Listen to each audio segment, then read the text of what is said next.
No ar, Jornal da CUT. Olá Brasil, eu sou o André Acarini. O Jornal da CUT começa agora e traz hoje os seguintes assuntos. Contra fraudes, o governo vai fazer recadastramento no Bolsa Família. Militares do Exército, Marinha e Aeronáutica estão entre os golpistas presos pelos atos do dia 8 de janeiro. E ainda, o ministro da Educação sobe o piso nacional dos professores para R$ 4.420 em 2023. A partir de agora, aqui no Jornal da CUT. Rádio CUT. Aqui, a classe trabalhadora tem voz. Acesse pelo site www.cut.org.br. Bom, a gente começa o Jornal da CUT de hoje falando sobre o Bolsa Família. Para corrigir distorções e acabar com as fraudes praticadas durante a gestão de Jair Bolsonaro contra o Bolsa Família, chamado então de Auxílio Brasil, o governo Luiz Inácio Lula da Silva deu início a um processo de investigação no banco de dados do programa. O objetivo é detectar beneficiários que têm condição econômica melhor do que a maioria da população, mas pediram e conseguiram ser cadastrados no programa. Esse tipo de fraude foi muito comum entre apoiadores de Bolsonaro, que fazem parte da classe média. Alguns deles se apresentam como empresários, inclusive. A gente vai falar sobre os casos a seguir. Bom, para tirar os fraudadores da lista de beneficiários e incluir mais pessoas realmente necessitadas que estão fora do programa, o governo vai fazer o recadastramento de cerca de 10 milhões de benefícios a partir de fevereiro deste ano. De acordo com o ministro do Desenvolvimento e Assistência Social, Família e Combate à Fome, Wellington Dias, hoje há cerca de 2,5 milhões de benefícios que apresentam indícios de problemas. Então ele disse na segunda-feira, dia 16, que o governo vai começar com 2,5 milhões de famílias com maiores indícios de problemas. Depois vão para 10 milhões até completar informações que faltam nos cadastros. O governo está cruzando os dados para começar o recadastramento então já em fevereiro. Para o programa voltar a ter o papel social restabelecido, o ministro anunciou no dia 15 de janeiro o programa Busca Ativa, que visa trazer ao Bolsa Família quem tem direito, mas está fora do programa. O objetivo, ressalta o ministro, é trazer quem precisa para a lista de beneficiários. Ele diz que são pessoas que em todas as regiões do Brasil têm direito ao Bolsa Família, mas ficaram de fora. Bom, de acordo com Wellington Dias ainda, o governo vai dar prioridade no programa Busca Ativa a 6 milhões de benefícios dos cerca de 10 milhões previstos para o recadastramento.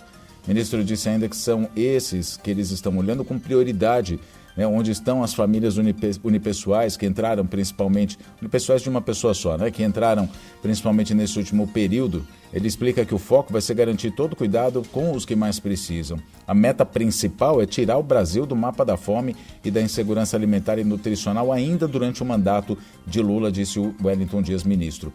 O país havia saído do mapa da fome, só para a gente relembrar, saído do mapa da fome das organizações das Nações Unidas, da ONU, em 2014, por meio de estratégias de segurança alimentar e nutricional aplicadas desde meados da década de 1990, mas voltou a figurar no cenário a partir de 2015, depois do golpe, obtendo um especial agravamento ao longo da pandemia de Covid-19.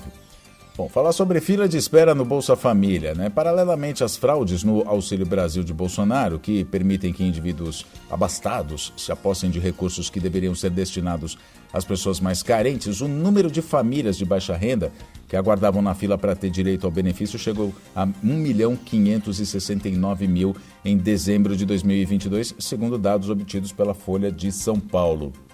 Agora, com certeza está todo mundo curioso para saber os casos de fraudes no Bolsa Família. A gente vai relembrar. Foram vários os casos que vieram à tona. Quando a gente fala casos de fraudes no Bolsa Família, é no Auxílio Brasil de Jair Bolsonaro, do Bolsa Família, que ele mudou o nome para Auxílio Brasil, que agora volta a ser Bolsa Família.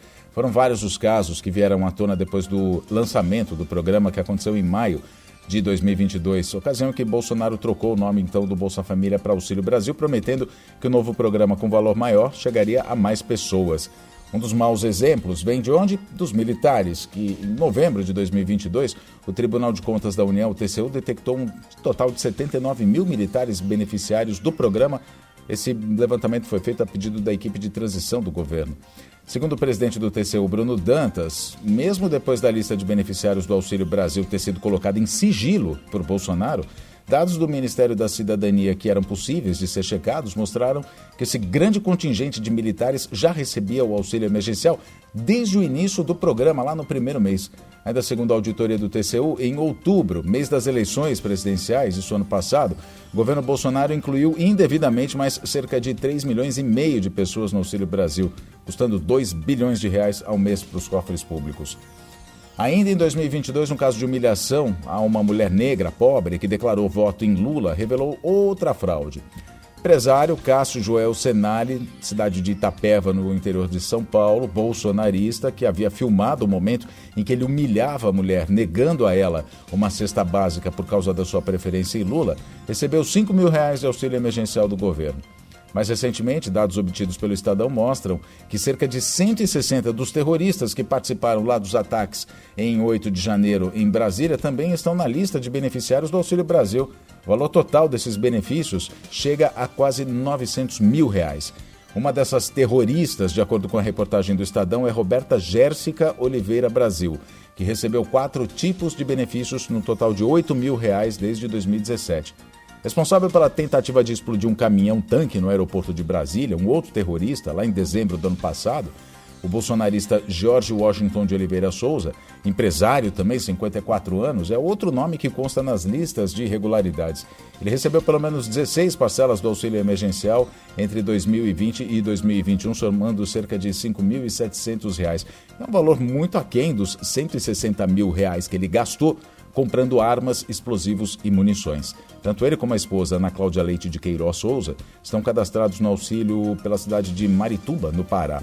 Também apoiador do ex-presidente, pastor Jackson Vilar, que organizou uma motociata bolsonarista em São Paulo no ano passado, recebeu 16 parcelas do auxílio emergencial entre abril de 2020 e outubro de 2021. A gente continua falando sobre os atos terroristas, então, do dia 8 de janeiro. Militares do Exército, Marinha e Aeronáutica estão entre os golpistas presos. A lista com 15 militares inclui PMs, integrantes do Exército, da Marinha e da Aeronáutica de vários estados. Entre eles, inclusive, está um bombeiro do Rio de Janeiro acusado de financiar os atos terroristas ocorridos no Distrito Federal. A lista apurada pelo jornal O Globo e confirmada pelo Universo Online mostra que 15 militares são suspeitos de participarem dos atos. O sargento Rogério Caroca Barbosa e a major Onilda Patrícia de Medeiros Silva são alvos de um procedimento disciplinar aberto na Corregedoria da PM da Paraíba. Aposentados, ambos aparecem na lista de presos durante os atos golpistas. Esses são os 2 primeiros da lista. Outros 5 agentes de Minas Gerais também foram detidos em Brasília. Os sargentos Amaury Silva, Carlos Ibrahim Gomes, Maurício Onesimo Jacó e Sérgio Souza Magalhães, além do subtenente Nilton Barbosa dos Santos. Subtenente reformado José Paulo Fagundes Brandão e Arthur de Lima Timóteo, ex-cabo da Aeronáutica, também estão entre os presos. Os oficiais da reserva Adriano Camargo Testoni e Ridalto Lúcio Fernandes foram identificados após a publicação de conteúdos nas redes sociais. O Testoni foi indiciado pelo Exército depois de xingar superiores durante a invasão em Brasília. Adriano Camargo Testoni, coronel da reserva do Exército, ele é o coronel da reserva do Exército, né? Já o general Fernandes, que atuou como diretor de logística do Ministério da Saúde na gestão do também general Eduardo Pazuello, reclamou de PMs que usaram spray de pimenta contra bolsonaristas. Tem mais. Sargento da PM do Distrito Federal, Edinaldo Teixeira Magalhães, publicou vídeos enquanto participava das invasões. Silvério Santos, da PM da Ativa de Goiás, também postou fotos nas redes sociais durante os atos golpistas. O capitão de mar e guerra reformado Vilmar José Fortuna, da Aeronáutica, também publicou uma foto, aliás, da Marinha, também publicou uma foto em frente ao Congresso em 8 de janeiro. Depois disso, ele foi exonerado do cargo. Segundo o jornal O Globo, outras 5 pessoas são investigadas por suspeita de participação nos atos. Elas não aparecem na lista de presos da PF, divulgada na última sexta-feira. Até amanhã dessa terça-feira, a PF havia cumprido 2 de 3 mandados judiciais de prisão temporária, bem como 5 de busca e apreensão. Em posse dos investigados, a corporação apreendeu ainda celulares, computadores e os documentos. Notícias. Agora a gente fala sobre educação. O ministro da Educação, Camilo Santana, anunciou um reajuste de 15% no piso nacional dos professores em 2023. O valor sobe de R$ 3.845,63 para R$ 4.420,55. A portaria com o novo valor foi assinada na segunda-feira, dia 16, à noite, pelo ministro. Ele disse: a valorização dos nossos profissionais da educação é fator determinante para o crescimento do nosso país. Ele disse isso ao anunciar os novos valores nas redes sociais. O piso nacional do magistério é o salário inicial das carreiras do magistério público da educação básica para formação em nível médio. Esse valor considera uma jornada de 40 horas semanais na modalidade normal de ensino. E assim a gente termina essa edição do Jornal da CUT. Muito obrigado pela sua companhia. Nos falamos na próxima edição. Até lá!